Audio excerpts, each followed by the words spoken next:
The following is a Goulash Media production. goulashmedia.net. Welcome to the System is Down.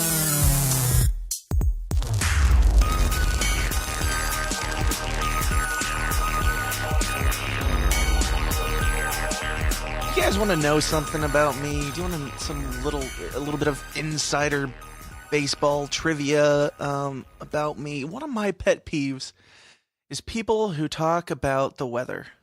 And I don't mean like climate change or government-made climate control or anything like that. I'm just talking about people who talk about the weather as though it's some sort of grand unifier that makes that everybody can relate to, that somebody who's kind of socially awkward, such as myself, believe it or not, talking to some sort of like, I don't know, man's man trucker guy, people think that they can use it to just fill in gaps in conversations. If there's any sort of uncomfortable silence that they don't like, you bring up the weather because that's what everybody is dealing with. I hate that. I hate it. I hate it because it's not honest. It's not real. It's not something that anybody really cares about. Nobody's going to change the weather the more they complain about it. So who cares? Why are we talking about it? You go outside, it's cold, you put on a coat. If it's not cold, you don't put on a coat. Big deal. Also, I really personally enjoy awkward silences in conversations. I know that might make me some sort of a masochist or something, but I really enjoy them because, if you don't have something to say to me, then please, just don't. Just don't pretend like you do or pretend like you're interested in what I have going on in my life. But all that said, good God, what is going on with the weather? It's April 9th. It's mid-April. We're well into springtime, and it's like 30 degrees outside in Illinois. And Illinois is not that far north. It should not be. So a couple weeks ago, it was warmer, and I started wearing flip-flops for like 2 days, and then it got cold again. And I have not stopped wearing flip-flops because I am going to, in defiance of Mother Nature, I am going to continue to celebrate spring. I know spring is a man-made construct, but I am a man, I am a human, and I choose to celebrate the man-made construct that is spring because it is springtime. It's driving me crazy. So, yeah. It bugs me that people talk about the weather, and the weather is another pet peeve of mine. Who cares? Anyway, that has nothing to do with this conversation, but what's up, Downers? How's it going? Welcome back to another great episode of the least comfortable, least PC, and most fun show on the web, The System is Down. And thank you guys so much for tuning in faithfully every single Monday for your weekly dose of discomfort. And if you're new here, go to the person who told you about the show and give them a big hug, maybe even a kiss. If you're a guy, maybe a high five or a side hug of celebration and thanks, because it's 2018 and we can't get away with some things like a simple hug anymore. Anyway, today's episode is the first episode of TriPartisan Triggering, which is basically the third episode of what we did back in episodes 19 and 20, where I had on a Libertarian, a Republican, and a Democrat to talk about different issues civilly. Those two episodes came out way back then, and they went great. The conversations were extremely productive, I thought, and we got really good feedback from them. People really seemed to enjoy them, so I wanted to do more of them into the future. And we started with this one, which was recorded quite a while back. So if some of our information is outdated or if we make old references, that's why. We recorded it, and I've just been kind of holding on to it because I've had a bunch of really great interviews come up that I wanted to put out first. So yeah, we might talk about some things that might seem strange now. I don't know. I don't remember. But it was another great conversation, and I would love to do more of them moving forward because I think it's really healthy and really good to show that people of different political parties and subscriptions in life aren't, they don't have to be attacking each other. They don't have to be yelling profanity at each other and calling names to get anything done, because that doesn't get anything done. And this does, as we change the world by conversing like humans with each other. If you guys want to join the conversations, you can do so by joining our forum at tsidpod.com/forum. All the guys in this episode are also members of that forum, so you can talk to them specifically in there. Also, we have the Downers Club. If you're new here, the Downers Club is our patron program that you can join for as little as $5 a month, and you get a whole bunch of bonus audio content. My brother and I, Craig, we do recaps of the news where we basically read headlines, make jokes about it, and sometimes dig into some current event topics a little more deeply. We do Rotten Potatoes movie reviews, which is exactly what it sounds like. We do Would You Rather Wednesday, where we play a horrifying game of Would You Rather. And a lot of the time, when I can, I will do extended interviews with my guests, which we did for today's episode. We took questions in the forum. We asked you guys if you had any topics that you wanted to have brought up to get the three different sides, people's opinions on those.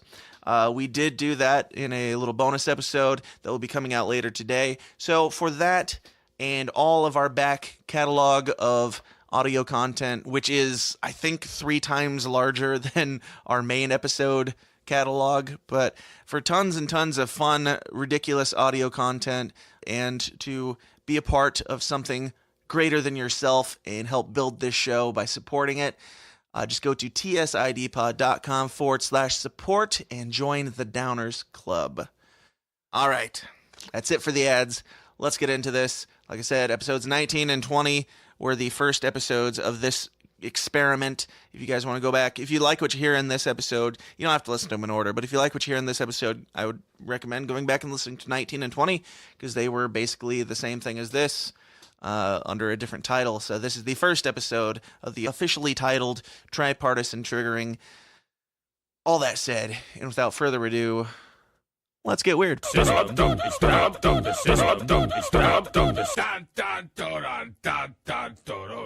Well, welcome back, or to the first or maybe third episode of this thing that we're calling Tripartisan Triggering, because the 4 of us have talked before, and then we decided to do more of these conversations. Before, the episodes were called Republican, Democrat, Libertarian Talk, and Nobody Gets Triggered. Now we're calling it Tripartisan Triggering.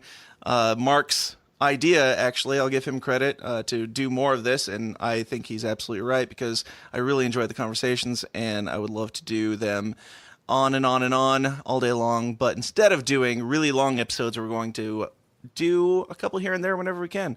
So we're here again with Mark Clare, our Libertarian candidate. Mark, how's it going? I'm a candidate now. What am I a candidate for? For being on your show. Libertarian point of view. That's it. All right. And I got the nomination, so here I am. Sure. We're at the final debate. It's that easy. Yeah, you beat Dan about 90% to 10%. Ryan, our designated Democrat. Ryan, how's it going? Very unenthusiastically wave that flag. Well, that's what I like. I like people who believe a thing and also don't freak out about a thing. You even said specifically, maybe you should get somebody who's a little bit more Democrat than I am, who's a little bit more passionate about this than I am. And I was like, that kind of defeats the purpose. If we have somebody on here who's going to yell the Democratic point, we've got plenty of that all over Facebook, and that's the opposite of what we're about. So, Ryan, good to have you. John, Hey, I'm also by the way, I'm really excited and happy to be back. Oh, thanks. I didn't want to come off completely negatively. It's the Democrat way. John, our freshly off of CPAC Republican, here to represent Donald Trump in person. John, how's it going? MAGA. That bad, huh? No, it's all right. I mean, it's just, another day, another dollar. Very cool. So, before we get into the topics that I have down, I would ask, we're all friends here. Do you guys have anything that you want to bring up? Anything that's fresh in the media that you guys would like to chat about and get everybody's opinions on? Presumably guns are going to come up. You just did the whole half a show about it with John, with Odie. So I don't want to hog guns as the issue, but it is the one that just won't go away. First thing on my list, school shootings. All right, who wants to go first? It won't die no matter how much you shoot it. Oh. Oh dear. Yeah. And by the way, I meant guns, not school got shootings. triggered. By the way, Well, they kind of go hand in hand at this point in time, and that episode was more just about guns in general, and we did the bonus episode on the school shootings. But this is not going to come out immediately after that discussion, so let's keep it going. And that was basically the opinion from a libertarian who hosts a libertarian podcast about felons and felony issues. So I would love to get John and Ryan's opinions. Mark, I could probably guess yours, and if anybody hasn't heard that episode, they can go back and listen to it. But Yeah, just listen to everything John said in the last episode. Or I don't know if this is the next one you're airing, but yeah. And then I'll just imagine me nodding the whole time. just imagine it said like twice as fast in a slightly higher tone of voice. Imagine it said like the Micro Machine Man, or Yes. like John just did like 3 lines of blow. Just listen to that episode and like speed it up to one, And then you'll speed know. it up to 1.5 times speed, and that's what you get with Mark. So Ryan, obviously, most importantly, you had actually commented on that episode when I posted it and said you wanted me to ask you about it. So here we are. Here's a good place to ask you about it, not through text. So okay. thoughts? So, and when I initially, I was thinking more about the things we take away from people who commit crimes, are often. I mean, really, what's the real connection between committing something that your state has deemed to be a felony, which is anything punishable by more than 1 year of incarceration? That's a felony. I mean, what's really the connection between that and voting rights? I'm not gonna lie, I haven't actually listened to that episode yet, so I don't want to be too duplicative. Boom. But when I was more, I mean, really, what I did there was I commented after looking at the headline. I'm not. So I kind of hate myself for that. But Troll. in Iowa, if you get convicted of possession of a controlled substance, marijuana, for example, you lose your license, your driver's license, for 6 months. Mhm. And Which might that's make it just tough to get a job or whatever. well, yeah, it's just to be responsible insane. and stay out of jail. I mean, it's utterly insane that's the case. Obviously, it's utterly insane that possessing marijuana is illegal. But I mean, just the idea of we're gonna take these abilities that are so necessary now away from you, especially the driving. Now, I understand if it's an OWI or a DUI, depending on the state you live in. Like, Yeah. well, then maybe you shouldn't be driving because you seem to not be able to make You abuse choices that that privilege. don't absolutely endanger the lives of everyone around you when you're in a car. Sure. But just this idea of, and a lot of people are talking about it now, which is nice. But the bail system is it's just super draconian. Basically, you have to post a certain amount of money to ensure that you're going to come to future court proceedings. The concept in general, I guess, is maybe okay, but a lot of times they're just holding people in jail because, I'm sorry, but I don't have $5,000, so I guess I'll just sit in jail. The Right. point is that it's supposed to be enough that will make you not want to just give it up. But if it's more than you actually have, then it's just impossible. So there's that issue. But taking away driving privileges for a drug charge is just, I just don't get it. And what that does to people is, like Mark just said, it makes it very difficult to work. Yeah. Which means it's very difficult to get some money to pay off your fines and court costs.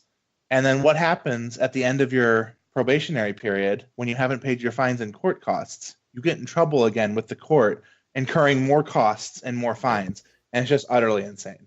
And so like I said, I can't comment on the felon issue because I haven't listened to that episode yet to really not to ensure that I'm not being duplicative. But that was my main thought was how many people I have to tell, if you plead to this, you're going to lose your license for 6 months. Sure. Yeah, nothing to do with guns, but we'll get to that. John, do you want to weigh in on that? Yeah, I mean, I kind of agree with what Ryan said. One of the things I find really frustrating is when we talk about prisons, and I will say I haven't listened to the pod yet, so I'm speaking out of ignorance. But Screw you guys. I'm sorry, I'm terrible. I have. It's been a really I'm a better busy fan. week. My wife is Mark so wins this pregnant, round. Believe me. But First round. Did you listen to the last episode? One winner. But I remember working on a congressional campaign where the idea of a prison coming to the district was a huge issue, and everyone was excited about the jobs. And we were just talking about it internally and a little bit externally too. And it was like, how effed up is that? Like, okay, so we're bringing in a prison. We're really excited about imprisoning, some members of the community to financially benefit others. Like, it's a really problematic concept, and I'm not sure if there's like a really good answer to it besides what some people have talked about: criminal justice reform, sentence reform, maybe to like not just throwing Legalizing people. drugs. Well, I mean, I wouldn't go as far as to say drugs plural, but when you talk about like marijuana, it's obviously problematic that someone like me, middle class, white, odds are I'll be able to afford representation, and if I got caught with weed, I'd probably get probation. That's not the case for everyone, and that's really screwed up too. So I think there needs to be a lot. We really need to look at the way we handle some of those issues related to prison. Gotcha. Mark, what you got? Yeah, well, I mean, I think like what Ryan was saying earlier, I mean, just about taking rights away from felons. It has become this thing where, once you're a felon, it's like this scarlet letter that just follows you in so many ways. And obviously, like, this is John Odermatt's passion on Felony Friday, so he speaks to this very well. But I mean, you lose everything, whether it's voting rights, the right to defend yourself, the right to own a weapon, the right to, like you said, a lot of times people will lose driver's licenses or lose the money that they, maybe all their life savings that they had to give up to get out of jail in the first place to pay the bail. I mean, it's so the entire system is basically catered to really just take everyone down a peg for what is either a mistake, and many times victimless crimes where you can't really identify a person who was harmed, but a law was violated, therefore your life must be altered forever. A lot of times felons can't even find places to live. That's the one that John always talks about because it's kind of goes under the radar, but right. There's no really law there. That's just more a lot of people that own apartments. Maybe in some ways, understandably, if someone is like, let's say, a murderer, I probably might not want to rent them a place. But now so many things are crimes, and that stigma is attached to all of it, regardless of what the offense was. And it really does hamper people's lives far longer than they get out of prison, to the point that many people end up back in prison because it's actually just easier to get by in prison than it is to get by outside of prison sometimes when you're a felon, because it can be that hard to get integrated back into society. And it's not only after a conviction. I mean, I have people who are just charged right now, right, who are not yet guilty or not, who are not neither guilty and nor they basically not guilty. have to be guilty by the charge. Well, and I mean, people you can't get a job while you have a pending charge. And I mean, like I said, I get it. I mean, you don't really want to invest a bunch of money in someone who might be going to prison. Right. But I have a lot of admiration for the programs and the people who are like, no, we're going to give you a chance here, because it is a stigma. And for the people who are courageous enough to give somebody a chance who is a felon, I really respect that, because they're taking a chance on someone. Not just are taking a chance on someone, but they're actually going very strongly against the grain of popular thought. Yeah, Ryan, I mean, I gotta say, when you posted the comment saying, ask me about this sometime, I was expecting to have a little bit of a disagreement, but of course you didn't listen to the episode, so you're just posting based off of a title, as millennials do. Just kidding. So, does anybody at all disagree on what we just discussed? I mean, yeah, I don't know. I'm curious, I guess, if either of you guys feel like what level you think felons should be punished post prison. I think there's a lot of agreement out there. I think a lot of you guys might say voting rights, great, do it, or whatever. But I mean, much more controversially, like, I'm in favor of a quote unquote violent felon being immediately allowed to have gun rights, just like everybody else. To me, if you're out of prison, you have been deemed by the system to be, a free human being in society. And if you are deemed to be that type of person, you should have, to me, every single right that everyone else has. Now, I might be able like, you get out of prison early in exchange for agreeing not to have a gun for a year or some kind of weird probationary stuff that might make sense in some context. But generally speaking, I mean, to me, once you've served a sentence is supposed to be a specific amount of time. Your rights should be 100% returned to you. I mean, we don't take people's free speech rights away from them just because they're felons. I will say, at least keep. for me, I'm very, very pro guns, but I'm much more like willing to talk about gun control measures like I'm remembering the acronym GVROs, the restraining orders on gun violence people. Like, I mean, if you commit gun violence, I don't think you should ever have a right to own a gun again.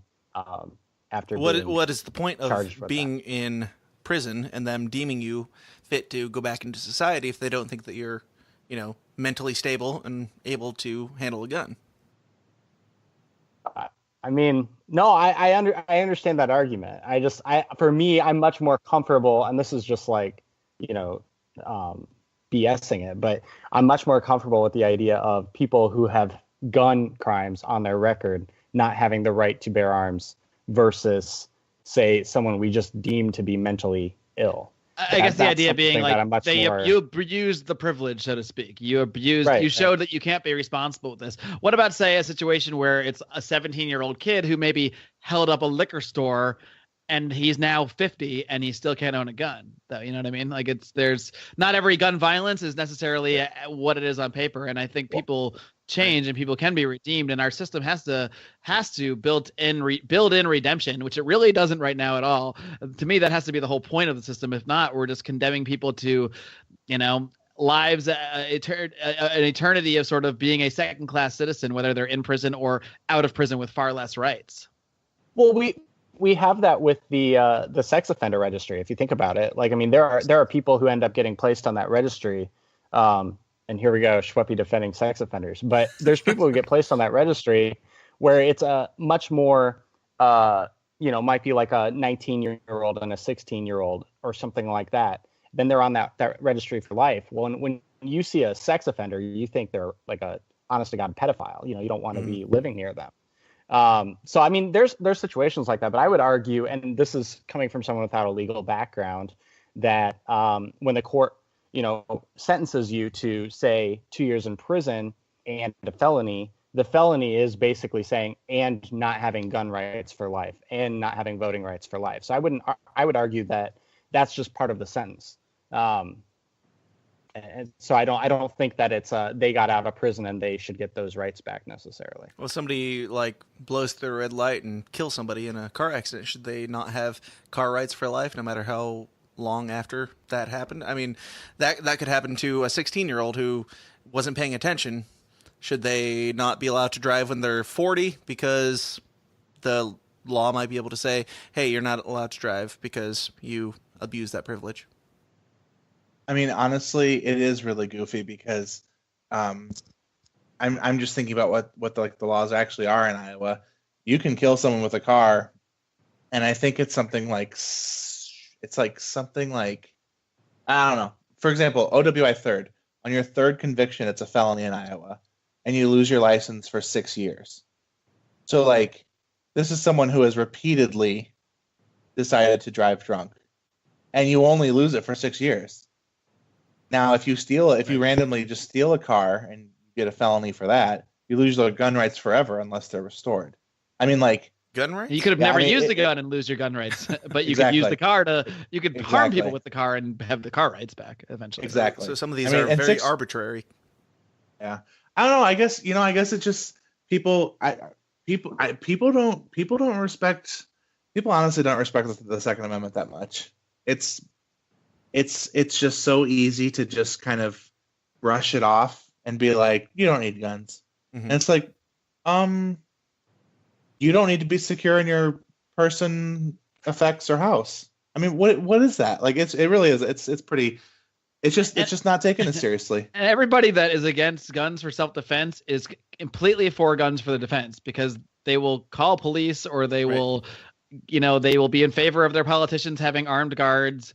Jimmy Kimmel's against guns but has armed guards. So what's the point of the armed guards? It's really just about who has it. They think only like people that work for security agencies or organizations, they should be able to have guns. And then if you are not those people, then you shouldn't.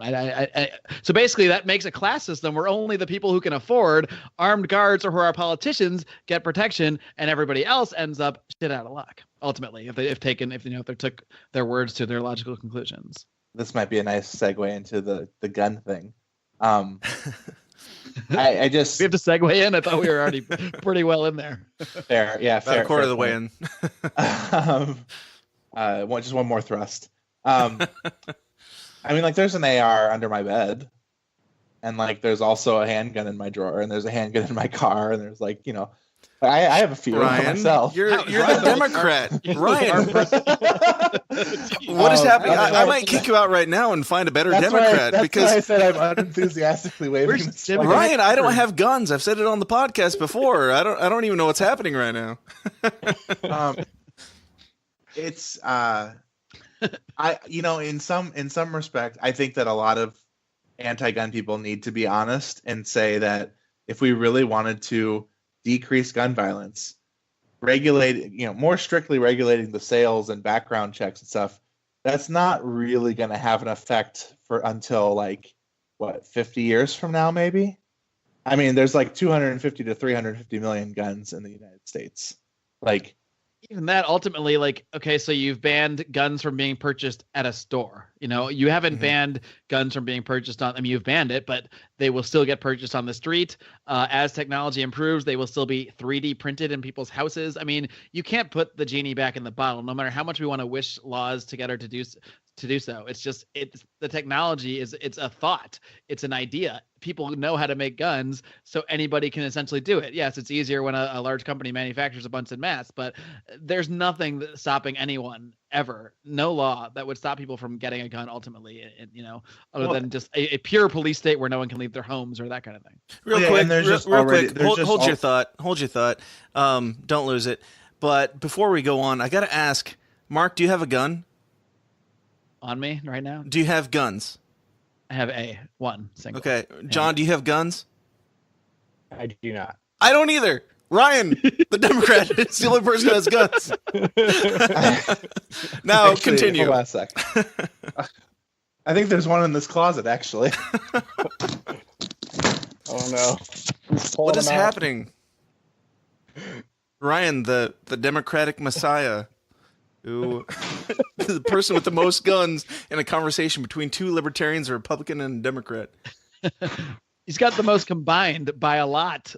Yeah. Bad boy. You tell me that's for hunting? Not spell well for the Democrats. I can in the figure out midterms. how to see his video. This is a bad one. All right.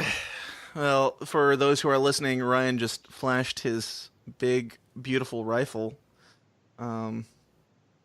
Sorry, there was a reason for that. So, Ryan, the Democrat Messiah. Ryan, are you planning on hunting anytime soon? Absolutely not. Well, then what are you doing with that big of a gun? What do you need that for? Well, that's actually, there's a reason I went and grabbed that one, because one of my other points was that having to do with how many there are.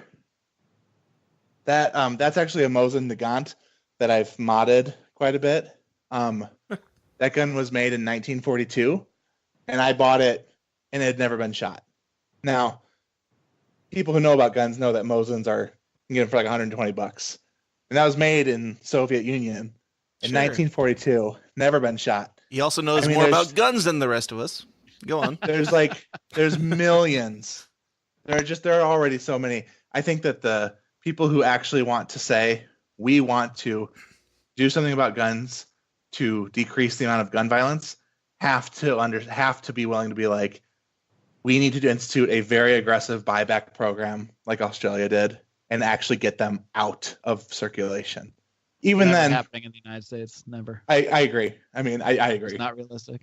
Mark, real quick, respond to the Australia buyback idea. How that would play out in America, and I mean that's what everybody goes to.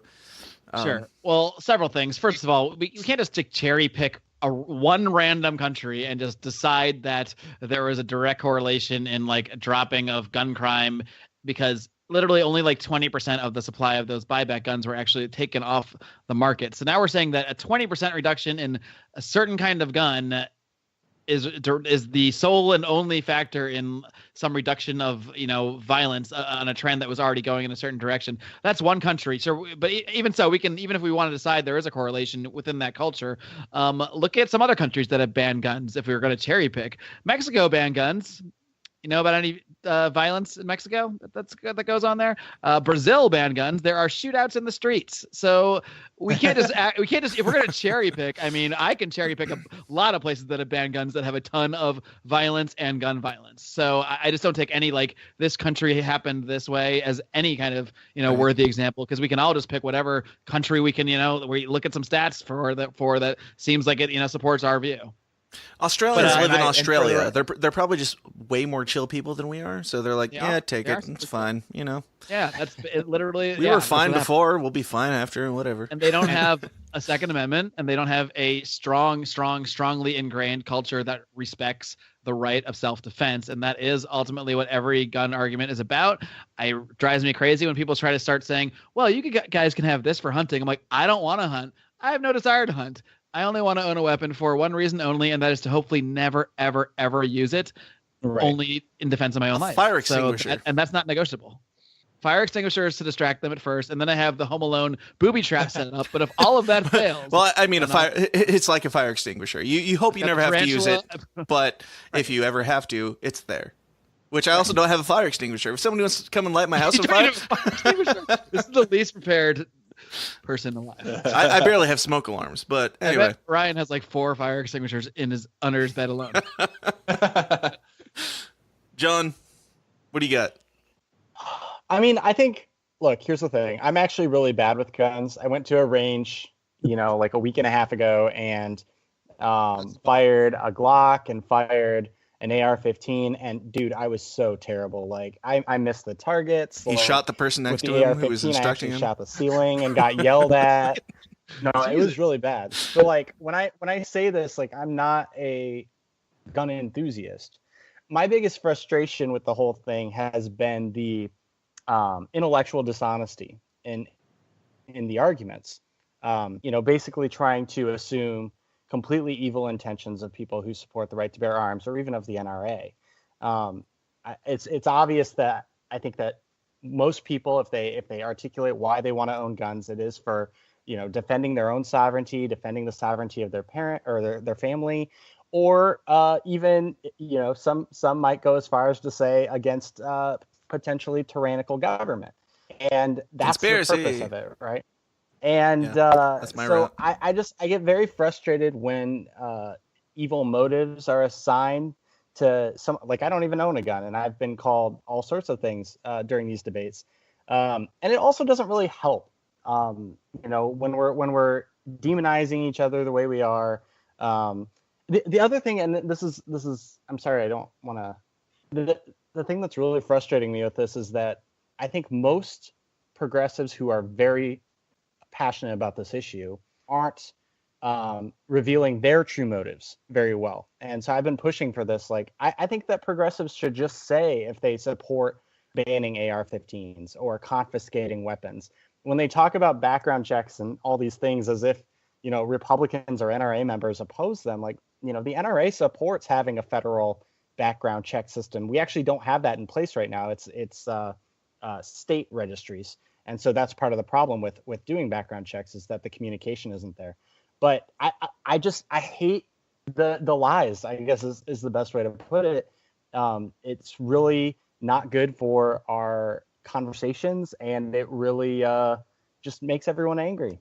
And no wonder we can't have a discussion about this if we're both like assigning, ridiculous motives to the other side. Just one note.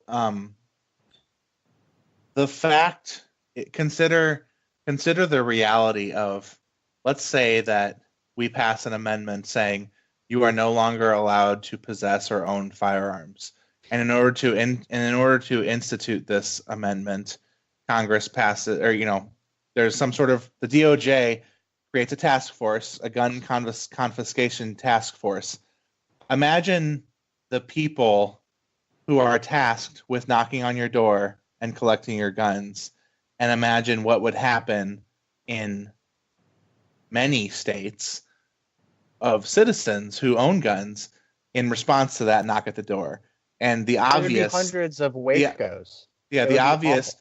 the obvious imaginative thing is that people are going to shoot the federal agents, and I think that fact alone helps illustrate one of the points of the Second Amendment, which is that like the government knows that it can't do certain things, because if the government goes really too far, people are just going to be like, no, like I'm going to arm myself and say no. Yeah. And I mean, the preamble is for the purposes of a well-regulated militia. Well, what was the point of the militia? The militia is what fought the government. I mean, To defend your communities, your families, the people around you. Well, from the government, very Right. specifically in the revolution. I mean, I actually don't think it's that extreme of a reading of the Second Amendment to be more than just self-defense generally. I think it's I think I'm pretty on board with the idea of it's kind of there as it's almost like a country having nuclear weapons. Mhm. Like you're not saying like, hey, let's negotiate this trade deal and have established some geopolitical boundaries in this ocean. Otherwise, I'll nuke you.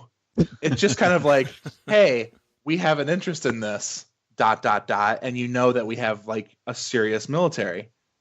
I mean, I think it's kind of more of just like a shroud in the background, kind of being like, well, you can't really go too crazy, federal government, because you got a bunch of fucking psychos. Civilians My favorite who are is like armed. that nuke thing when people will say like, "Oh, should everyone just have nukes?" I'm like, "Shit, no one would we'd probably all be peaceful if we all had nukes just sitting here." Like, well, some people would be crazy, I guess, but it keeps people at bay. There's a town in Georgia, I believe it is. I forget the name, and I don't support this either, but there's some town in Georgia. I'll try to maybe Google it while I'm talking. But basically, they require gun ownership, and there's been like no murder in like 50 years or something. Now, obviously, there's a lot of cultural stuff like that, and that wouldn't be the same in like if you required gun ownership in a major city or something. But it's just interesting. Kennesaw, Georgia. It is interesting, but in the same vein as you saying, Australia, the statistics are what they are. I mean, you could look at any town here in Midwestern Illinois, and you could look at it and be like, "Oh man, a bunch of people had guns and nobody killed each other." Guess what? They didn't kill each other before that either. So maybe they just don't like the killing there. I do think since Ryan is eschewing his Democrat position for this discussion, I'll step in real quick and try to represent their point of view. But I think a lot of people are. You know who's going to get triggered are the Democrats that tune in to hear the Democrat and they hear Ryan talk about his AR-15s and his like arsenal. That's the point of this. That's the point. They're going to be like, "This is Democrat? I'm triggered." I do think that a lot of the people who are passionate about this issue are coming from an honest perspective, which is that they want to, stop school shootings because, oh my God, they're terrible. I mean, the idea of this happening and with the news coverage and all that, it just feels like it's every other week. And so I think that there's something to be said for having a national discussion about what we can do to actually stop these events and what we can't do, which is also part of it. What I didn't like about the teenagers being exploited by the media networks is this idea that, action now is if you don't act within the next, 2 weeks, you obviously want dead children.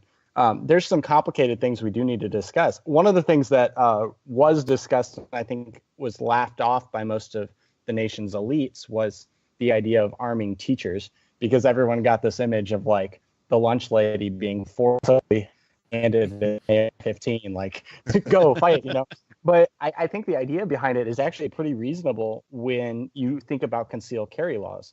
And the idea would be almost like having like U.S. Marshals on these airlines. Like they're not really seen. You don't know they're there, but the idea that they're there if there is a hijacking is a safe, it helps keep the plane safe. And so I think like having a teacher, not any of these teachers that don't want to own guns, but a teacher that happens to have a concealed carry permit, allowing them to carry and never brandish on campus. I don't see a problem with that. Because I can tell you in my arguments with some of my more liberal friends, one of the things that's frustrating is in an active shooter scenario, like, what are you hoping for? You're hoping that either the cops are there to protect you, or if they're not, then you're hoping that somebody has a gun to take out the shooter. And I know that that's like, oh, you can't depend on blah, blah, blah. Okay, well, your chances of survival are pretty close to 0%. And if somebody has a gun, maybe they're 10, 20%. I'm a gambler. I like to see that number go up.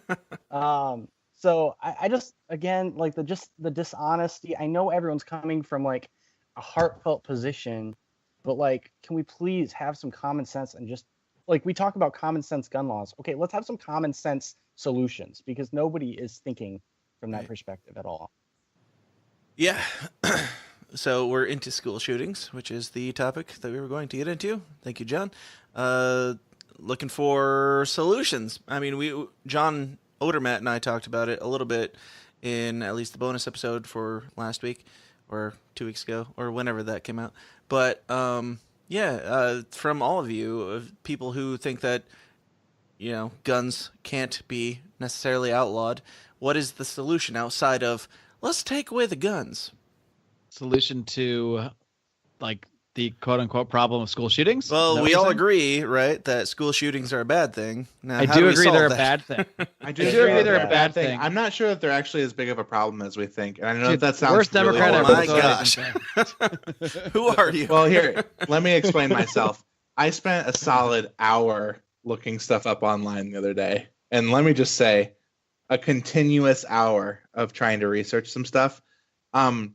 I was trying to find out how many deaths occur in children, like let's say like age 7, like 1st grade to 12th grade due to sports. And I wanted to see how that compared to deaths for the same age range, obviously, to school shootings. And I couldn't find any singular authority that gave me some good data on total amount of sports-related deaths. But what I was able to find was some sort of here and there, like 40 kids a year die during baseball games or something like that. Now, some of that is just like random, like you just kind of, your heart just like stops working or whatever. And I kind of feel like, well, maybe that's not a very fair stat, but like football, kids die in football too. Mm-hmm. And we don't, I mean, nobody wants to ban football. Well, some people do, but like, I guess I would just like to see how many. I don't actually. I'm not convinced that it is something that requires drastic change. This sounds so heartless, but based on the statistics, I'm not sure that it's as widespread of a problem, quantitatively speaking, as we want to see. I mean, obviously, the helicopter video of children running out of a school and like dead kids in the hallways and blood is like horrific. And the thought of just like killing children with a gun, like that image is fucking horrific. But to me, what also is horrific is this idea of every school child going through a metal detector every day at school and there being armed guards in every school. Like, to me, that's also horrific because like, I don't want our country's kids to be like, I don't want them to live like that, I guess. So I just, if the stats show that there are a remarkably high amount of people being killed from from shootings at schools, then okay, then we should probably do something about it. And I mean, of course, if you're going to like march one of the fathers of the kids in here to yell at me for saying it's not as big of a problem as I think, then like obviously I'm going to be like, well, we can't really have this discussion in front of this person. Right. But and it's just I don't know. Discussion, not a logical one. Yeah, I tried to find out some information, but I couldn't find a singular source that had data for how many like sports related deaths. And I think that would be fair because like those are like football's unnecessary. That's how many people get killed unnecessary. just in a boxing match every year? It's several. I mean, I don't know if it's more than people that get killed in school shootings, but I bet it's not a drastic difference. Let it be known, let the record show that I did not pay Ryan to come on the show and give his opinions. He's not a plant or anything masquerading as a Democrat. A shill. I mean, I really dislike President Trump and Mike Pence. All For the right. record. All right. Well, then you're And, either a liberal or a ask- libertarian. Ask me about the Olympics later. So, Mark, what are you? I fear that I agree with Mark when he said quote problem quote. Right. Well, yeah, I mean, it's a problem when anybody gets murdered, period. So that is a problem in that sense. There's no like, I mean, it's more like an emotion. I hate to sound heartless too, but it's like we see it visually and it's on the news all day, and that makes it feel like a national crisis when that same day, like how many people died in car accidents? Far more. I don't like to look at statistics as like a moral judgments. My viewpoints are unrelated to statistics, but if you're gonna make a cry that something is this new national issue, like, you know, it should relate to reality, and it just doesn't. I do think there are solutions in a sense of just not calling all schools gun-free zones would be like one way to start. You wouldn't, maybe Dan Smots would on his podcast, but typically you wouldn't advertise, I'm totally unarmed and defenseless in my home. So why would you do that when there's children there? Like, why do we think that's a good idea? No one's been able to explain this to me yet, as much as I bring up the question, why you think that's a good idea to advertise the defenselessness of the children. Right. But that is what we do. And I think that's just disturbing. I don't know why anyone thinks that's a good idea. Well, good Lord. Does anybody disagree on this topic? This is so weird, guys, because I feel like it's a bigger problem than both of you. But Republican is the biggest gun control advocate. You know, it's so weird because I've been fighting people for a week and a half on this, like very aggressively. No, I think that it's, I don't know. I mean, we just had back to back, it feels like, the largest shooting from a casualty perspective in American history in Las Vegas, which, by the way, no one cares about for some reason. And then we just had this, which, you know, reminds us of Columbine. It happened within a few months of each other. I think that we can't just, you know, when the media covers it to this degree and when it's in the collective consciousness like this, I think we do have to have, you know, some solution. But I just don't see guns as the problem in this instance. I think it's I do think that the media coverage, there are a couple sites I saw that are starting to not cover the school shooter or plaster his face or use his name. I think that's important because I think maybe not in this particular case, but most of these shooters have manifestos and want to become legend. And so I really think that the media shouldn't aid and abet their murderous desires. I think that, you know, creating these mass media events, which we're seeing, puts this idea in the minds of some really messed up people.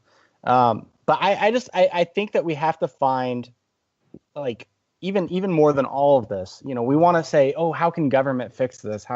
I think the biggest thing when you look at his story, obviously there were slip ups with law enforcement, that and that, but the family is just so critical. And you look at, I saw a statistic that all these school shooters grew up in broken homes. And I'm not saying that if you grow up in a broken home, you're going to be a school shooter. But I do think that, you know, having a loving family is the solution in a lot of these situations to avoiding some of these psychological problems later. Now, how can we fix that as a society?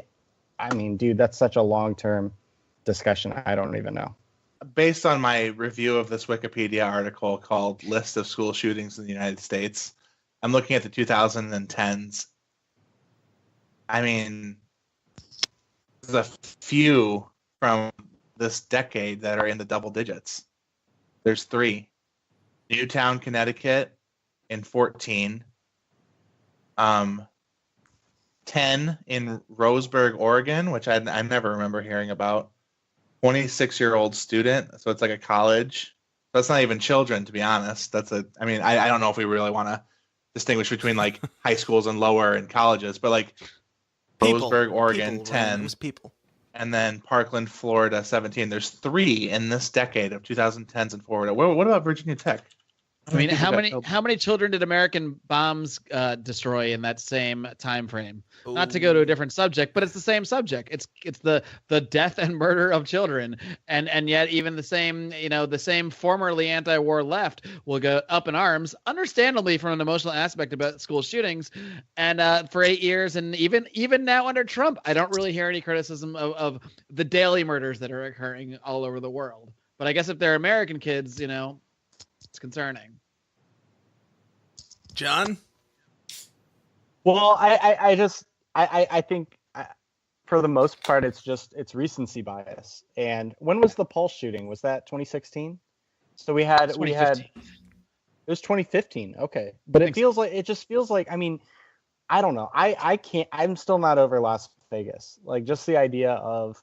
Actually, it was September 2016. Yeah, it's more recent than I thought. Okay, so I mean, this is all within 18 months. We had 49 people in Florida die from the Pulse shooting. We have this school shooting. We have the Vegas massacre. And I understand why this rage is building in a lot of these gun control advocates, because it does feel, especially when the media, covers these for weeks at a time, unless it's Las Vegas, then they ignore it. But yeah, I can understand why.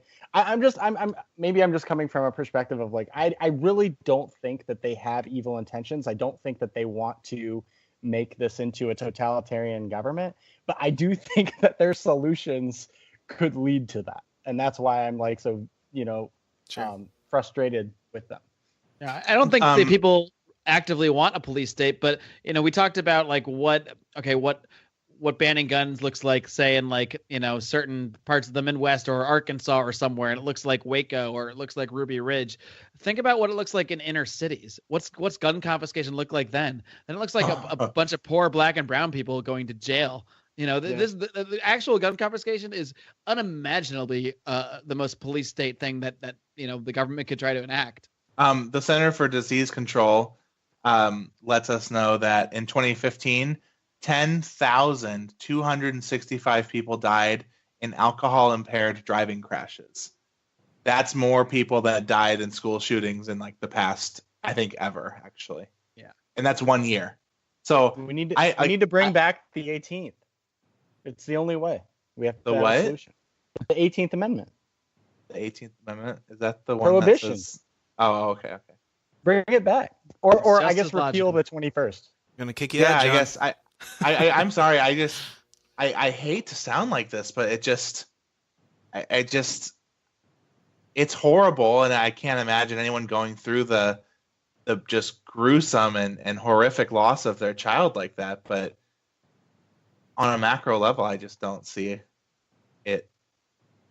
I mean, if you're not really, I mean, if you're not, I don't know.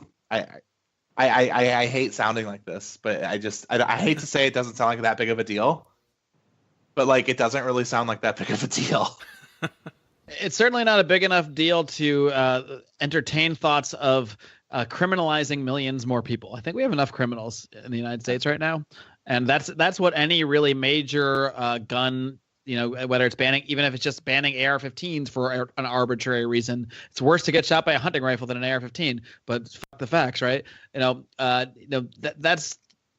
forget where I was going with this, but it's a really bad idea.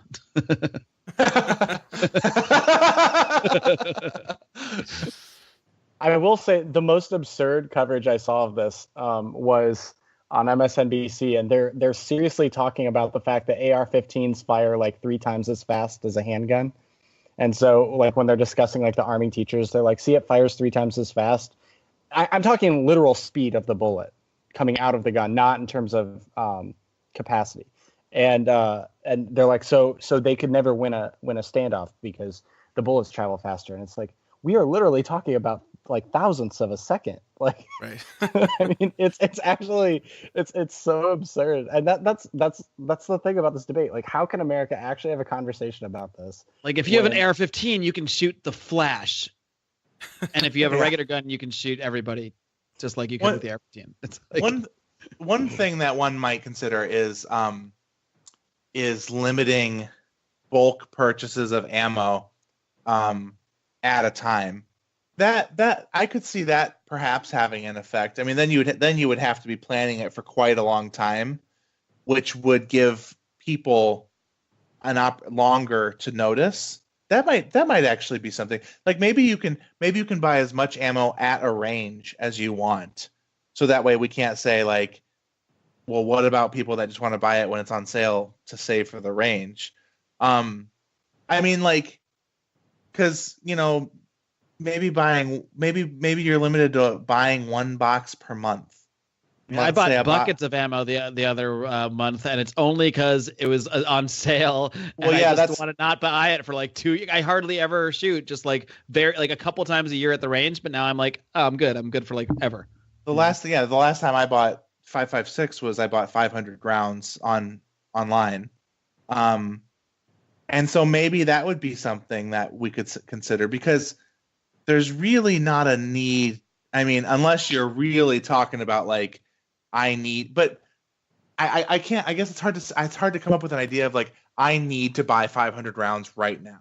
Like well, that if you think kind the of government's going to come to your house to take your guns, you might need a lot more than that. But like If you're talking about immediately. Waco But or like, Free Range. but you could still stockpile over time then, right? You could still stockpile for that over time. More time to I mean, if you can buy 200 rounds at a time, and if you're buying it off, I don't know, Amazon or whatever, what difference does it make if you're buying 200 this hour, 200 the next hour, or buying 400 this hour? Well, still all I'm shoot sugge- 20 all- kids, well, yeah. no, what I'm suggesting is, what if you can only get 30 rounds per month? What if it's kind of like cold medicine? Sure. Like the meth medicine. Like there's that, like you gotta scan your ID to buy your 30 rounds. hate that. I just feel like that would at least, I mean, 30 rounds, that's enough to maim 30 people if you hit every single shot, which is unlikely. But like, Mark that is would at triggered least right give now you- because he's pissed off that you brought No, up I was his actually meth stock. commenting on the cough syrup. I just had to give my ID for Mucinex the other day. I'm like, "Bitch, I'm stuffed up. But Jesus. I mean, but like that's maybe a solution, because like I said, you can still legally stockpile then. But if you have this kid who has been like, maybe planning for 6 months, it gives people 6 months time to notice and be concerned before that kid can come in with 6 mags. I mean, or if you're in Mark's state, a lot more mags, because you can only have 10. John, I Mark? don't know. I mean, that's potentially an idea, and that's not infringing your right to bear arms. No, it technically isn't, because we're talking about the bullets. Fringing a little bit. Then. It feels like it though. I mean, I would probably oppose it just because, but I mean, it's an idea. John, what is your pushback to that? I don't know. It feels like there's a lot of side effects to that. I just think about the situation like, okay, let's say the purge is happening and I don't own a gun. And we have this rule on the books, like, I'm gonna lose. It's over.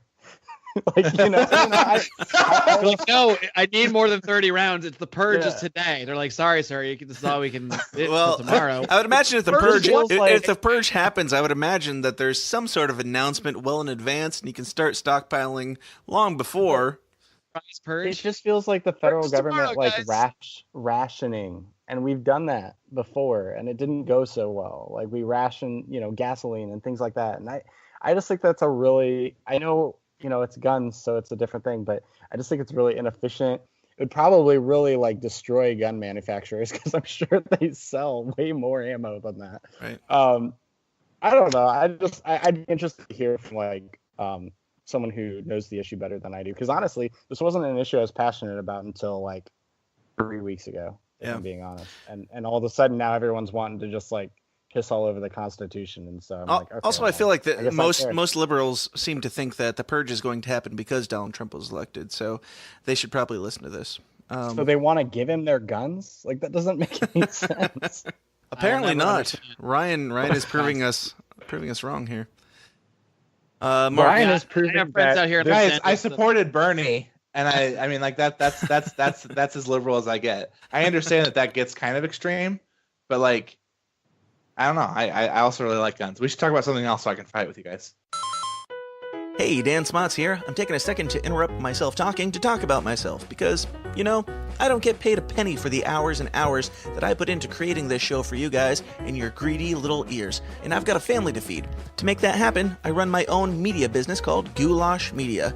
If you have a need in anything from video production to graphic design to audio production and beyond, you can get it all for a painfully fair price at Goulash Media. In video, I do weddings, music videos, commercials, pageants, plays, etc., etc., etc. For design, I do photo editing, album art, logos, branding, business cards, merchandise, you name it. For audio, I do engineering, production, editing, jingles, and, well, podcasts. So if you've got a media need of any kind, or if you'd just like to give a little something back and help keep my children fed, check out all the endless options at my website, goulashmedia.net. That's goulash, Goulash, media.net, where we cater to the little guy with the big vision.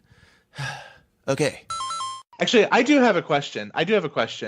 For Mark and Dan. Completely unrelated topic. Okay.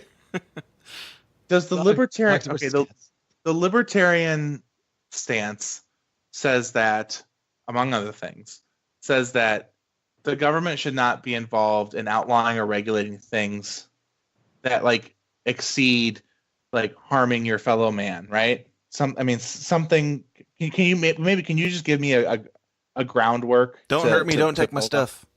Well, there's different schools of thought, even within libertarianism. Obviously, there's like small government libertarians. There's pure anarchists that would say, even don't do that. But right. Generally speaking, I think you could say, to the extent government would exist, most would say it should only be involved in, defense / protecting of property rights or the lives of people who are, laws like murder, theft, that sort of thing, and staying away from regulating anything where, really regulating anything by definition of regulation, the modern definition, I guess you would say. Well, what's the extent? I don't think you fully finished the question though. Well, I guess I'm trying to figure out kind of where the line of that is. And obviously it's not really a gotcha. I'm not really trying to do some sort of gotcha moment. But like I was trying to think like environmental regulations, like protecting the earth. Obviously, the earth is a very esoteric concept, but most libertarians would point to property rights and the fact that the most pollution we see generally are in the areas that are either common grounds or they are government-owned grounds, or which is mostly the case. With the EPA, they basically just go around deciding how much pollution, essentially arbitrarily, maybe they base it on some sort of study or what have you, how much pollution is tolerable in a certain places, or where companies can dump, or how much money a company is going to be fined for causing destruction or to property or to other people and that kind of thing. From at least my libertarian standpoint, I would say anybody that causes damage to anybody's property or person or lives should be absolutely responsible for that. The problem is we don't have that. We have the opposite of that now. Essentially, you see like the BP oil spill. They're capped at how much they owe, and then it's just like, welp, you're no longer punished. Whereas I would want no caps. I would want them to go out of business for causing that kind of mass destruction or that kind of environmental destruction. But that leads to another problem where it's like, who owns the oceans? Well, like, yeah, that's what I was just gonna say. Like, so. Yeah. So what do you think that there is any sort of environmental issue which, if left unchecked, could lead to like this like a serious change in like climate or the world? Like, is it like can we just imagine for a second that mostly like I imagine nuclear fallout and nuclear weapons. That's the biggest environmental potential destructive issue I can see. Not car emissions. Okay, so let's say, yeah, let's pretend like let's say that the United States adopted like this huge expansive overhaul of like nuclear energy. Like at some point in time, let's say there's a market for it because people want electricity. So the market demands electricity, and we have these nuclear things, and like the potential for just killing everyone is like, do you kind of see where I'm getting at? Like, I was more thinking of nuclear weapons that are actually just made to kill people, not so much like, I think there are, as technology progresses, this is kind of a side topic, but nuclear power itself is becoming safer and safer, or at least the technology is. It's usually the government that hampers it and tries to cling on to the older technologies that maybe aren't as safe. So I would be fully in favor of like loosening regulations to the point that we can actually develop these other technologies, these more efficient technologies, safer technologies in a more free way, as opposed to, well, the government just decides what kind of nuclear material can go where and where and where, and we don't really know why they decide what goes where or how much can be used, but that's what they did. But what if the private market, what if the market and private industry has an economic incentive to do something which short-term rewards it, but long-term seriously threatens like their survival of humanity? Do you mean like say if in the scenario the nuclear energy is like slowly leaking or something, so it's like no one's noticing or no one cares in the present day, but we're all slowly gonna get cancer and die? Like what I'm just trying to smog. Let's go with smog. carbon. Let's go with smog. Sure, something like that. Like it's just like pollution. Like what if pollution was actually like if pollution has an ability to actually like poison the air such that human beings cannot inhabit the earth in 150 years. Yeah, I mean, like, I think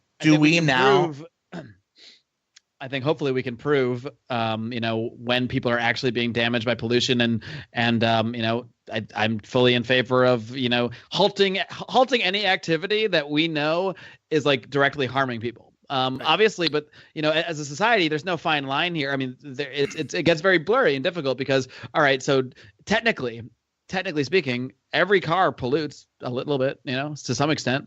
Even our breathing, some people are what I consider my exhalation pollution to some extent. But we regulate the emissions of cars to limit them such that we hope that it's not an issue. Not here in Illinois.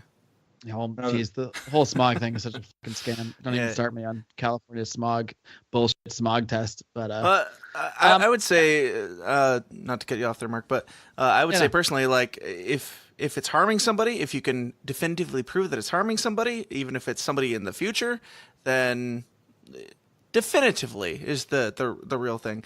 How am I supposed to do that? I don't know. How am I supposed to definitively prove a future fact? You better get your case together if you want to bring this thing to Liberty Court. I mean, okay. I mean, well, haven't climate scientists already done that, and people just are unwilling to accept it? I'm unwilling to accept it, so no, they haven't. No one has shown me can you point me to the graph that shows the known future destruction of climate change directly caused by carbon emissions? Do you have that specific? It can only be one, because if it's like a bunch, then we don't really know. So if you know where that is, I'd love to look at it. I suppose I would say the same thing to Dan, which is, how am I supposed to definitively prove to you a future event? How can I really prove to you that the world's going to continue happening tomorrow, and that the sun hasn't supernovaed right now, and in 8 minutes we're all going to die? Is that possible? You know what I mean? If so, I have better things to do than. I guess, but yeah, go call that girl real quick.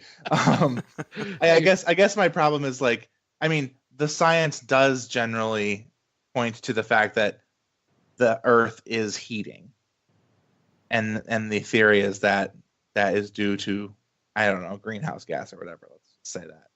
There's really no definitive science that states the A to the B to the connection, and then has taken a step further and proves that, okay, like if we're, and I'm not going to pretend to be like a climate expert or anything like that, and please, so if anybody hears a fact that's wrong, like, sorry, I'm not an expert. Sorry, but I'm going to say it anyway. Here we go. It anyway. Okay, there's what we can say about projected effects of the Earth or whatever that based on whatever scientists decide are certain temperature changes and project it out. And then there's like reality that hasn't lined up with that. But then that's only one side of it. Okay, so then you also have to look at, okay, how many less people live because of whatever proposal you're talking about to curb emissions or what have you. So we have to think about how many people are alive today because of plastics and medical devices and things like that, and technology that has allowed civilization to thrive. Most of us wouldn't be alive right now if it weren't for oil, if it wasn't for carbon emissions, if it wasn't for plastics, if it weren't for medical devices. So while that's one side of the equation, our potential ill effects. The other side is humanity flourishing. And nobody ever wants to talk about humanity flourishing when they talk about this debate. I'm generally for humanity flourishing. If we can actually show definitive connections between some kind of pollution. Yeah, generally. Except those school kids, fuck them. Now we're triggering, baby. Finally. Yeah, I think it's a very one-sided conversation that is often not really based in definitive reality. It's based on a lot of theories, many of which have already proven to be completely untrue. So I don't put much stock into like broadly proposed solutions. I also think this whole climate change thing really detracts from a lot of actual freaking pollution that we can identify very clearly, like the fucking plastic in the ocean and stuff that I don't necessarily have solutions for, but to me are much more definitively identified problems. Or how much does the U.S. military pollute every year? A lot. And I'd say that's a much bigger problem than the esoteric idea of, will the Earth be slightly warmer? And frankly, I'd prefer a slightly warmer Earth than a slightly colder Earth. This place starts getting cold, we're all That's just a fact. All right, Ryan, I'll give you a chance to respond because your name was mentioned in the last comment. But John, I want to get your thoughts. You've been silently listening as a silhouette here. So go ahead. I mean, I think the thing is, like, when it comes to like the obvious pollution that you can just objectively state is bad, like, I don't know, putting, sulfur dioxide in our water, or like things like that, where it's chlorine. You're objectively poisoning the environment and going to hurt people and animals. And like, I think that's a scenario where government has the authority to step in. And that's why, like, I don't think the EPA should be abolished. I just think the EPA should focus on objective pollution. And yeah, I agree with Mark that I think the discussion on climate change is really unfortunate, because I think there is a lot of pollution, especially in the developed world, that we should be talking about and trying to fix. And when we talk about, trying to count how many carbon dioxide molecules are in the atmosphere, and what that may or may not lead to, and the climate projections are wrong more often than the Federal Reserve's projections. I just feel like it's a disservice to actual environmentalism. And again, and I hate to be this guy, because people can like point out tweets or whatever I send out where I'm a total asshole, and they're right. But I hate to be this guy. The conversation on this is so ridiculous, because to say that, oh, you know what, I have a few issues with climate change because of A, B, C, and D. Oh, okay, so you just want everyone to die of pollution? No, like, obviously everyone should, except for maybe like a couple like oil execs, want clean air and clean water, and that's what we should be striving for. I mean, that's critical. And we have it generally here in America, but they don't have it overseas. And that's something that I think the world needs to focus on a little bit more. But the liberal in me wants to say, tell that to the children in Flint, Michigan. What about the children? No, you know what? That's a fair issue. And maybe their local government there should look into that a little bit, or maybe the state government of Michigan should, spend some money there. I mean, that's a disaster. But yeah, so I think it does a disservice. I'm with Mark. I guess you say that the conversation is ridiculous, and then I'm here stuck thinking, and like you keep pointing towards these progressives and these liberals who call people names, and then I got fucking people like Steve King who thinks that Noah's Ark is real. I mean, you want to talk about science? Problem. I mean, like, Christ Almighty, like you call him the name of Christ after people just don't believe it. People just don't believe it's real. I guess one thing. What do you mean by real? What's it? Like, it's so vague that I understand why people don't. The trend in the last 118 years of the Earth, both the land and the ocean, getting warmer. Finally, we found a topic that Ryan is going to be a Democrat on. Yeah, let's do this. And you know that's definitively bad, even if I accept that 100%. That that's also bad. Let's assume the trend continues. Yeah, so I'm saying it's also bad. I'm asking. Yeah, I'm assuming that if I don't even know it's bad. So okay, I mean, we haven't. No one's even proven that. So like, what if it gets 2 degrees colder? What's going to happen then? We know that, or do you know what temperature the Earth should be? Like, who knows what this temperature is that the Earth should be? We know it was warmer at points in the past, and man flourished all over the different parts of the Earth where it was warmer. So I can't even say like, oh, if it gets a little warmer, that's bad. It might be bad in some areas, and then man adjusts in other areas. I know that there's a lot of mansions along the coastlines of California and Florida, and insurance companies don't seem to be too worried about them going underwater, and the people building them don't seem to be too concerned. So the real world is telling me that this isn't the problem.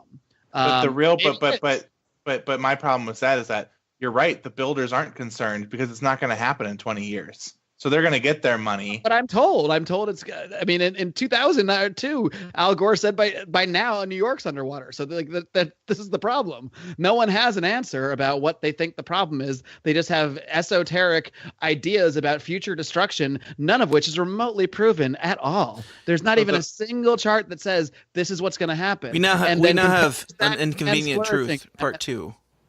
Yeah. So the point of me bringing this up was because I was hoping to think like, I guess my problem is like what I just said. The builder doesn't care because the builder is going to get his money there, and the builder is going to pollute it to some small extent while he does it, building the mansion or whatever. And if the science says that our emissions, not just in the United States but globally, is contributing to a warmer Earth, which will melt ice in the Arctic and Antarctic, which will raise sea levels, which will impede on people's property rights. Should we care about the I almost said the prime mover, the root cause of the theological here, right?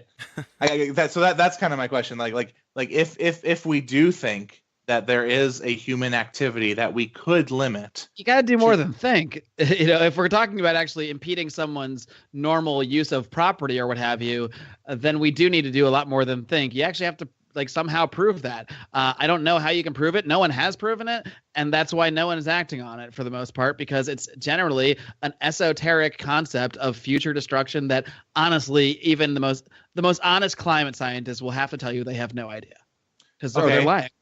So if I can't prove to you right now the future fact, then we gotta, let it go. Then we're not going to do anything about it. Yes. But let's say that I happen to actually be right. Like, does that matter at all in the future when we can't do anything about it? Will when we get there. So do you know what I mean? Like from that perspective. Yeah, I just think you're wrong. I get the general concept that you're saying though. So let's forget climate change as a specific thing we're talking about and go into like this problem of like external. I totally get what you're saying. Like generally, speaking about like external variables, like and let's say companies not being responsible for those external variables, whether it's pollution or something that doesn't affect their bottom line but does affect others. And I think that's a legitimate problem in the world. Most of it relate. I don't think there's a perfect solution, but if you actually like trace where most of it comes from, at the end of the day, you can probably find a government that's allowing the pollution to occur, allowing those externalities, as opposed to what they should be doing, if anything, would be enforcing the property rights of those where who the pollution is harming. And any case where that's identifiable, I think that is a proper role of whether it's government or governmental type functions. Everyone's got their different theories about how things should work, but I do think it's a completely legitimate role of whatever law enforcement bodies man forms to cease identifiable harm that is occurring or identifiable harm that will occur. I mean, in cases where we can identify it. I don't think the case you're talking about is one of those cases, personally. Well, good stuff, guys. And if we're going to actually make this a one-episode thing, then we're going to have to wrap it up here real quick. I mean, it's definitely worth talking about, and I appreciate, Ryan, you taking a hard stance on, a democratic idea. Or a Democrat idea. At least one democratic idea, Yeah, I knew the guns was going to go poorly for the concept of this because I just happened to be...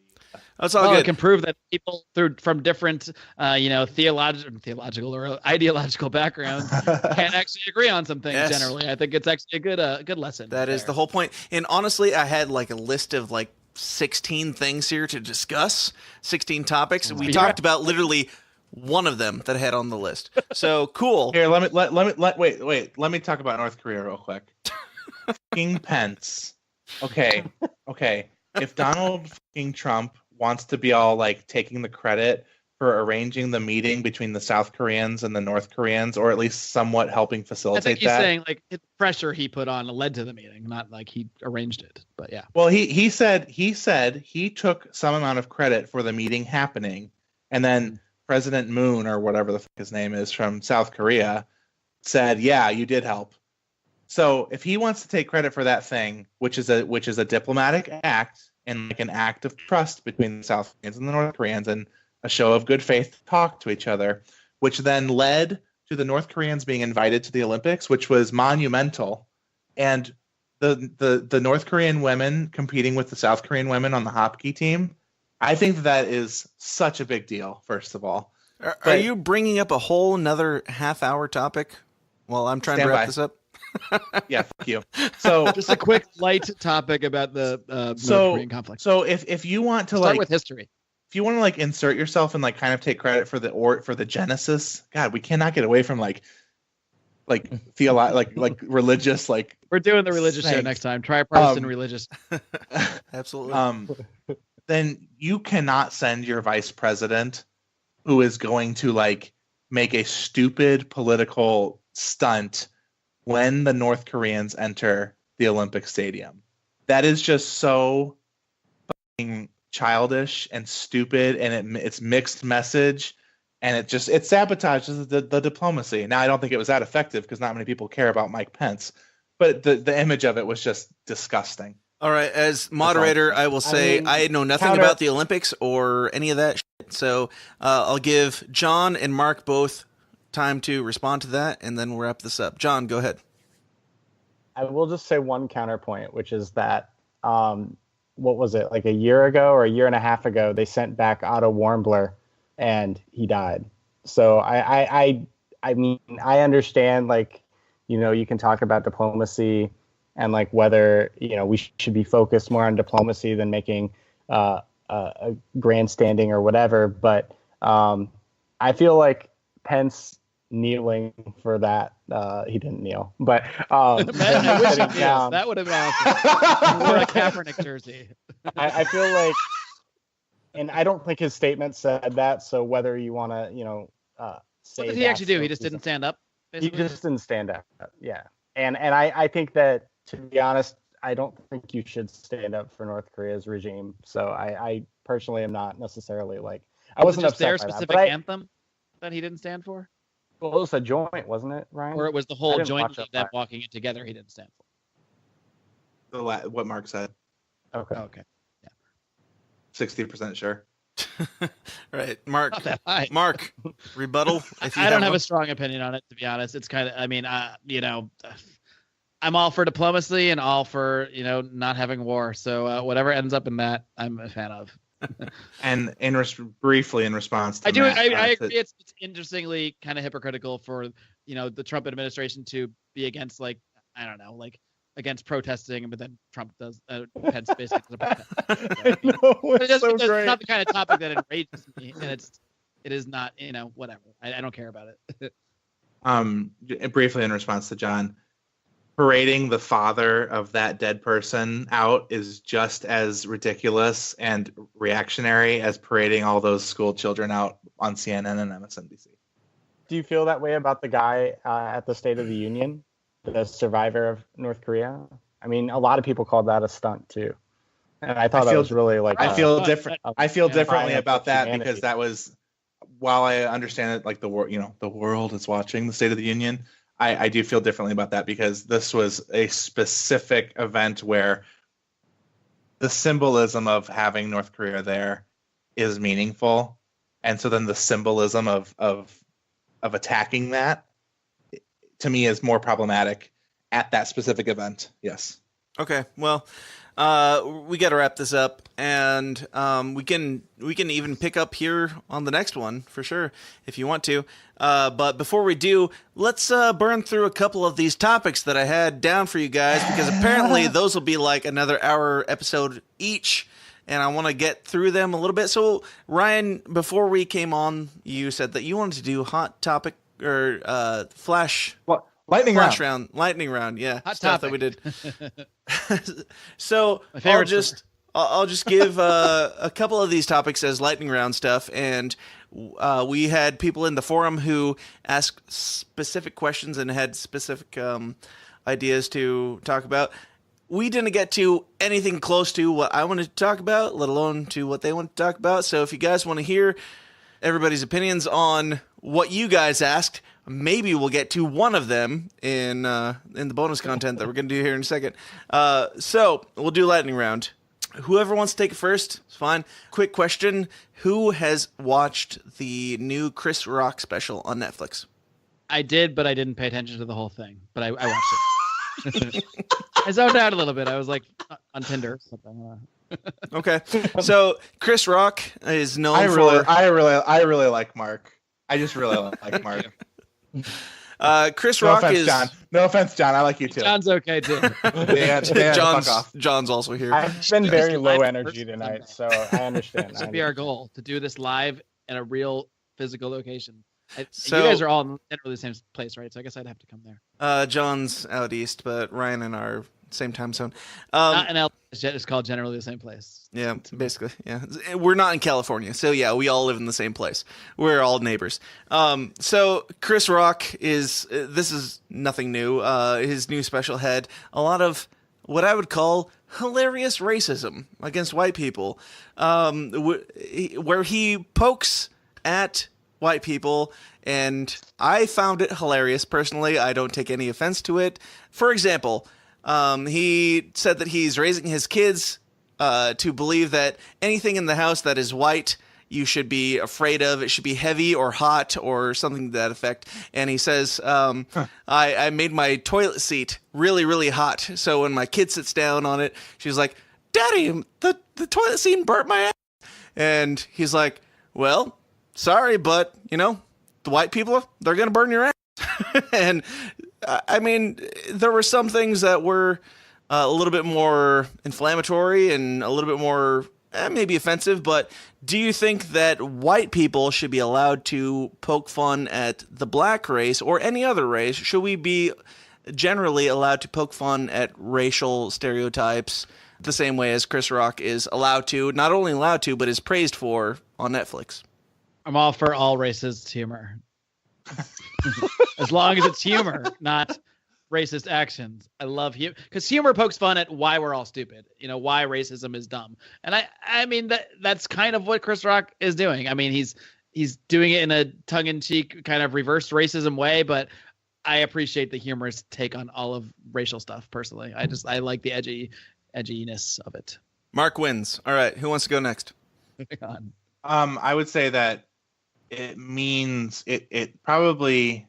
Let's talk about what people will actually say, which is when black people make. I think the general gist of when black people make fun of white people has to do with just how vanilla, not in appearance, just how tame and uninteresting and lame some of white people tendencies are. It just doesn't. I just don't think that it actually causes the same sort of damage that white racism towards black causes. So, but why? I know this is flash round because black people didn't enslave white people 183 years ago. Okay, so you think that they should be able to poke fun and we should not? It's this cultural thing, man. John, wait your turn. John, wait your turn. I can't be John, outraged. shut up. It. Wait, did you say sorry? I said, John, wait your turn. Sorry, Ryan. I mean, your question is obviously pretty loaded.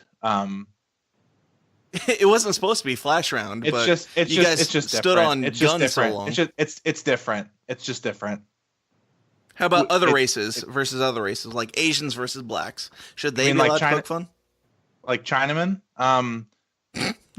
Can I make fun of Egyptians because they enslaved Jews, but they shouldn't make fun of me then? I mean, that would make logical sense, right? Is it only whites that aren't allowed to make fun of other? It's not even like making fun. Like if it's just lighthearted, it's not even poking making fun fun. Of the people. It's making fun of the racism. That's what most of this is. That's why I appreciate the humor. Because if you really dig down, it's making fun of the concept of racism ultimately. Well, and that's why I will seldomly, but still does happen. Sometimes I do use the term Chinaman when discussing race. Just because its bigotry is rooted in so much ignorance of the people that used to use it. They Seriously, use gook, so we all got our thing.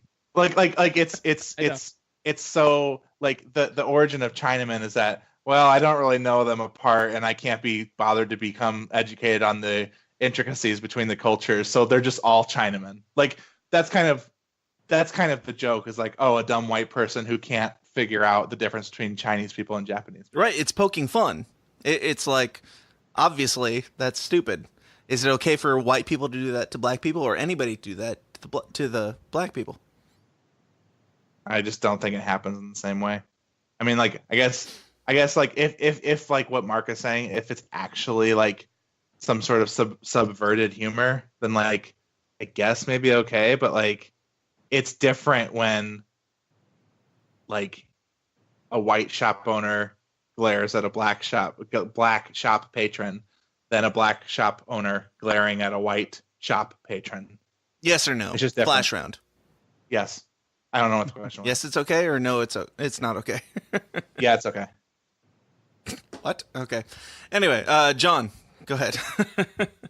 I mean, it sounds pretty funny to me. I haven't watched the special, but I just generally I think that it's just the way it is, and if you're white, you should probably stay away from really even commenting on race, because it's just the way it is. So no, you're saying. I ideally, I wish we were in a society where race didn't matter at all. I really like. I think the colorblind thing isn't necessarily a racist thing. Like, I think it's an ideal that we just haven't quite reached yet, which I think is really a sad thing. All right, I'll take it. I could argue with it, but it's flash round, so we'll continue. Let's talk about gay cakes. Should a Christian baker be? Is the cake itself gay? I don't think we can make that determination for the cake. And I should preface by saying I don't remember what the hell we talked about in the last 2 hours in the other 2 episodes, so we'll do it as flash round. But should a straight Christian baker have to bake a cake for somebody not even just gay, like transgender, or even let's go there. Let's say black, like maybe something that they think is bad. Should they have to? Mark. Yes. Sorry. Yes. Ryan says yes. Move on. All right. Mark. No. John. I think they should have to bake a cake, but I don't think that they should have to participate in something they don't want to participate in. And what I if think that's baking the cake? That is the question. Maybe I should say this. If they are baking cakes and that is their product, then yes, they have to sell to everybody. But if they are baking specialized cakes with different art and stuff like that, then I would argue that that's the case of religious freedom and should be respected. So that's my differentiation between it. Like, I don't think. What if their religion says that blacks are bad, that blacks are inferior? Should they have to bake a cake for a black? They still have to sell. If they have a storefront, they have to sell the product that they're selling to everyone. And when there's a black groom and a white bride, do they have to place the black groom statue and the white bride statue on the cake for the couple? Before the couple Supreme can do Court, that themselves. ADF argued they do, but I agree that, Brian, that's a very difficult argument, right? Because now answer it. Your flash round. Race. No, I mean I would say race is different. But I answered with one word. So did I, to be fair. You did. And to anybody listening, if there's any of these flash round questions that you want us to dig into deeper on, we will happily do it in the future. But John, yes or no, mixed racial cake, should they have to if they think it's against their religion? This is probably the most complicated yes or no. concept, and you want me to one word it. We're talking about the 1st versus the 14th. It's the most complicated thing. So I don't have a one word. I have a yes and no. I think this topic would generate some really good opposing views, actually, more fleshed out for next time. All right, we'll come back to it. So YouTube censoring. YouTube is currently censoring me. They're not allowing me to monetize anything that I'm doing because I am offensive content. I am bullying because I bring up controversial things like guns and drugs and gay stuff. Gay stuff. Why did you say that? Stop showing gay porn on every episode, Dan. Should they, as the giant conglomerate, it's a private company, but they are monopolized. Should they be allowed to censor me, or is that their right to choose what goes on their website and everything? Can I give more than one word answer? Go ahead. Yes, but I say this with reservations because I think we need to recognize that some companies get so large that they are almost inherently become part of the government. I can't definitively say that YouTube / Google / whatever Alphabet is that large or is that connected to the government. And that's why I would default to yes, because if I'm not sure, I'm going to go with property rights. But there's a point where I would say, no, now you're subject to the First Amendment because you're so, like, let's say the government, just for example, funded 90% of YouTube. Then I would say they have to allow all speech, you know? So there is a point where I would change my mind. Sure. Ryan? Yes, they should be allowed to, but no, they shouldn't actually do it. Yeah, I would actually agree with that. It's unethical. Allowed, shouldn't. It's unethical, I think. John? I don't think they should be. I think you have to break them up at a certain point. Like, and I just think there's a difference between like a small dating website that caters to one set of people versus the only search engine in town that also owns literally everything. And it's just too big to allow that. So I think the government needs to break it up. You could always use Bing if you hated yourself. Yeah, it's that's go. dude. Come on. I talked to James Damore at CPAC, and he even said that he doesn't use Bing because it's so terrible. Okay, apparently we could get into long debates about all these things, long discussions at the very least. One last one, just because it's topical. I was listening to Joe Rogan talking about Black Panther today. Calm down. Wait till I get to the Go question. listen to the pause up, pause down / Rotten Potatoes review. Yeah. So Joe Rogan brought up the point that it wasn't his point, but he was talking about, a lot of the points that certain people are making, liberals primarily. So Ryan, I'm interested in your opinion first and foremost. But people are saying that white people should not go to Black Panther because, you should just wait. Like there's even certain white people that are like, at what point can I go see Black Panther? Because I really want to see it, and I don't want to be, disrespectful to the culture or whatever. And then other people are like, you should not go ever because you're shoving your white privilege in everybody's face about this movie that's just a freaking movie. If I haven't made my opinion clear, somebody take it away. Ryan, preferably you. I mean, my God, those sound like the dumbest things I've ever heard in my life. Yeah, do real people say those things? Yeah, I honestly have a hard time believing that anyone is actually saying that because it sounds so dumb. What I would like to say Welcome about Black to Panther 2018 America. is what I'd like to say about Black Panther is, and I think that Mark may actually like what I have to say. I think that there's a great potential to combine a lot of leftist view of Black Panther and race issues and a libertarian view, which is that Black Panther, I think, broke some records in terms of box office for Marvel. Maybe that's what the stat is, that it's the biggest Marvel blockbuster weekend or whatever in a while, at least. Flash round. And, white people should be allowed to go or not? No, wait. No, this is. Can white people go to Wakanda? Yes or no? No, this is important. Hopefully, the idea of what Black people have been saying for a long time is that we want our stories told. We want our characters showcased.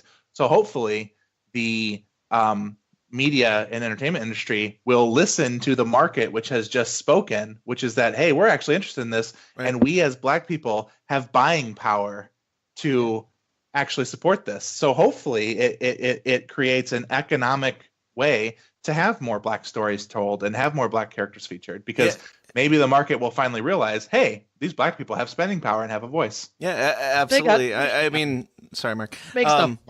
I mean, we want our story to be told. We want our voice to be heard, but we don't want the opposing side to hear it. Makes no sense at all. Mark, go ahead. All I heard was we want our story to be told. We want our voices to be heard, but we don't want. You broke up for a second. But we don't want the opposing side to hear it. No. I've never heard of people like you're talking about, Dan. So I don't know. I think This is think from all Joe races Rogan, should watch- a white guy. So I think all. Wait, was he actually saying white people shouldn't go watch Black Panther? no, he was saying that people are saying this. He was saying it was that people ridiculous. should- okay. Yeah. Okay, yeah, of course that would make more sense. Yeah, no, I think all races should watch all movies with that people of any races. Like that's my stance on that. If you like the movie, watch the movie. If you don't, and don't worry what the color of your skin is when making that decision. All right, John, what do you got? This reminds me of the Starbucks Christmas cup controversy. Like, I don't think anyone was actually mad.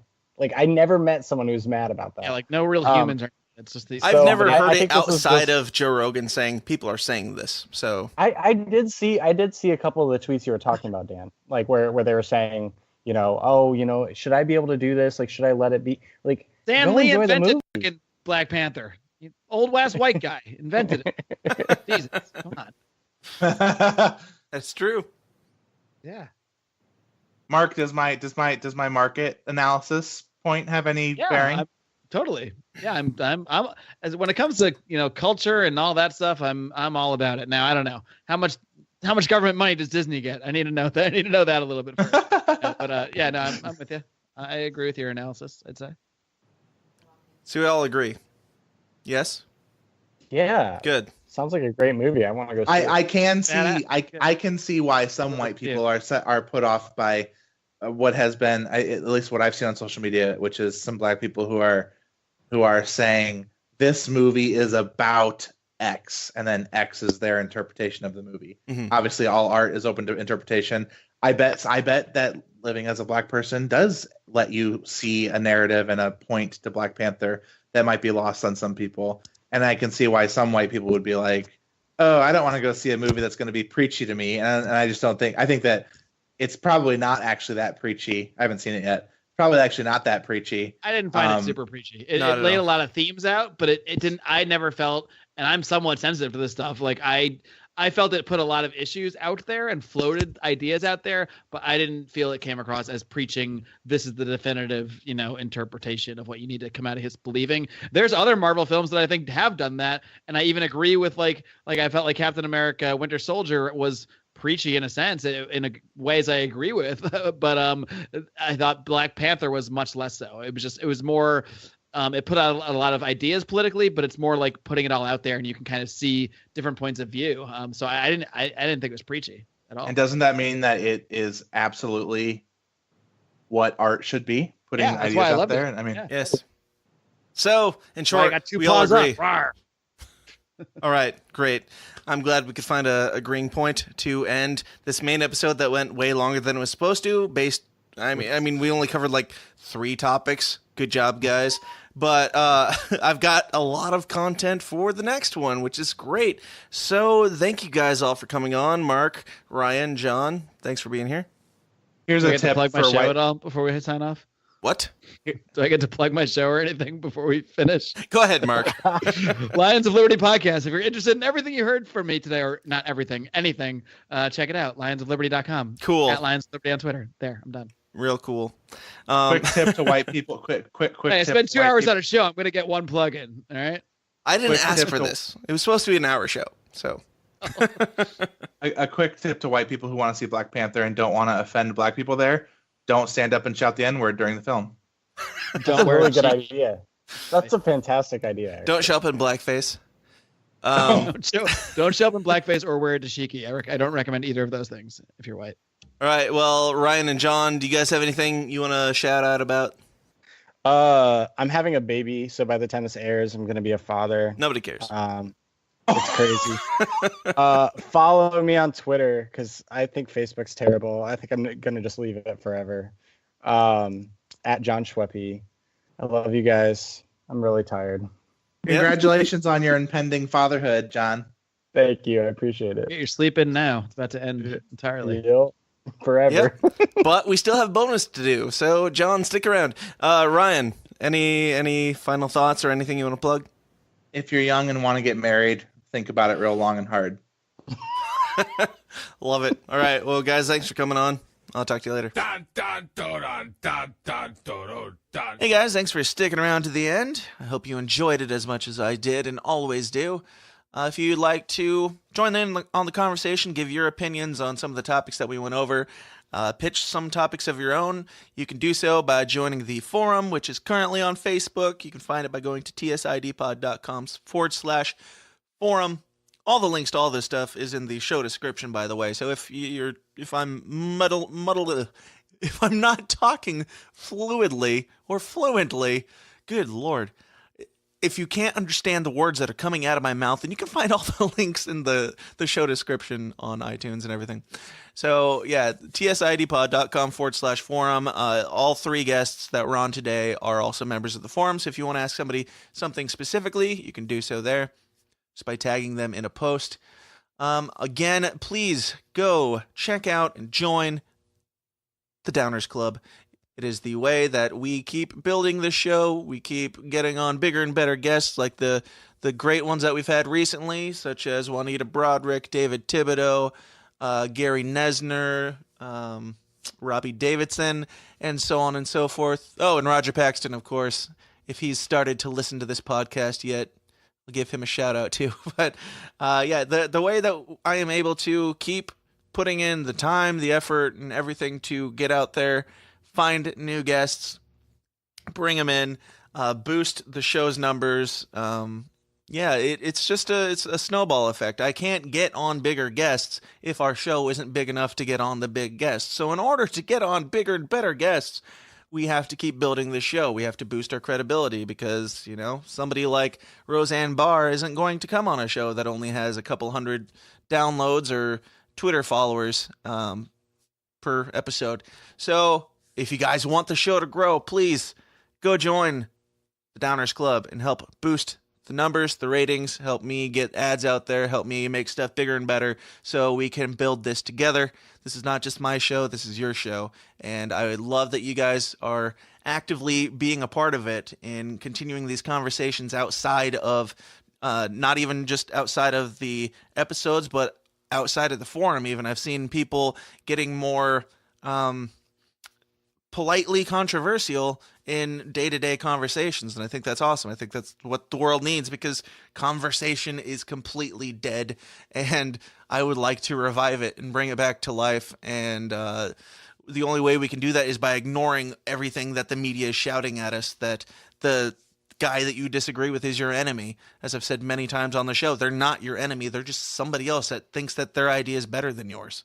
And I hope that we proved that in this episode, and we continue to prove it in all future episodes. So please go join the Downers Club at tsidpod.com/support.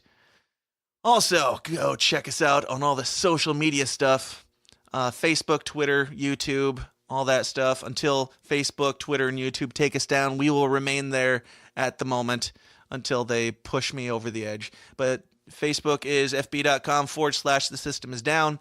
Our Twitter handle is at TSIDpod, and you can find us on YouTube just by searching for the System is Down podcast. Also, please, the freest and easiest way for you to help grow the numbers of the show and help us build this thing is by going to iTunes, taking literally 30 seconds out of your day to subscribe to the show, and more importantly, no, maybe not more importantly, also importantly, leave us a review, a nice happy review, because that tells other people who are looking for stuff like this that what they're going to find is going to be quality. So they don't have to listen through 3 hours of content to decide, yeah, this might be a place to, stick around, check out. Go tell people that this is a place to have these conversations. The forum is a great place to get real and get uncomfortable yet human with each other. So yeah, guys, just do all that stuff. If you could go, tell at least one person in real life outside of the cyber world, just tell one person in real life, hey, I checked out this show. Maybe you're talking to a Democrat, or maybe you're talking to a Republican, or even a Libertarian, and you're like, hey, these people, they're showing 3 different sides to things, and they're not like screaming profanity at each other or calling people names. That's sadly a big deal today. So yeah, tell one person about the show this week, and if you'll have me, I'll be back here in your ears first thing next Monday morning with some more extremely uncomfortable conversations for you. Until then, please question everything and stay uncomfortable. Thanks. This has been a Goulash Media production. goulashmedia.net. This concludes our broadcast day. Click.